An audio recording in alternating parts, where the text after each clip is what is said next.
1 pound cake 30 জন খাওয়ার সেই প্যানপ্যানা flat কেকটার story আজকে বলবো। আসলে এটা ছিল একটা টাপ কেকের অর্ডার। তো টাপ কেকগুলো আমি সচরাচর এইভাবেই করি, একদম ফ্ল্যাট করে একটা কেক বানাই নেই, তারপরে আমি এরকম বাটির মাপ দিয়ে কেটে কেটে তারপরে হচ্ছে বাটিতে বসাই। তো এই ভিডিওটা আমি এর আগেও শেয়ার করেছিলাম অনেক আগে, যে আমি টাপ কেকগুলো সচরাচর এইভাবেই করি। আবার অনেকে আস্ত একটা কেক বানায় ওখানে একদম ঝুরা ঝুরা করে, মানে হাত দিয়ে কেকগুলো ভেঙে নিয়েও করে, বাট ওইটাও আমি করেছিলাম। বাট ওইটার টেস্ট আমার কাছে কেন জানি এটার মতো লাগে না, মানে ওইখানে বোঝাই যায় যে কেকগুলো ভাঙা ভাঙা থাকে।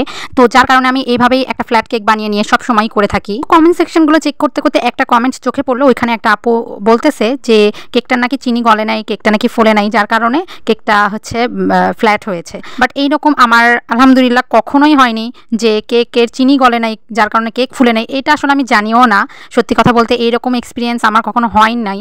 আমি যার কারণে আমি বলতেও পারবো না যে চিনি না গললে কি হয় কেকে, কারণ আলহামদুলিল্লাহ আমার প্রত্যেকটা কেকই পারফেক্ট হয়। আর ওই ভিডিওর যে ভয়েস ওভারটা আমি দিয়েছি ওইটা কিন্তু একদম ফান পারপাসে দেয়া। অ্যাকচুয়ালি ফান বললেও ভুল, আমরা বেকারসরা কিন্তু অনেক সময় এরকম মেসেজের সম্মুখীন হই।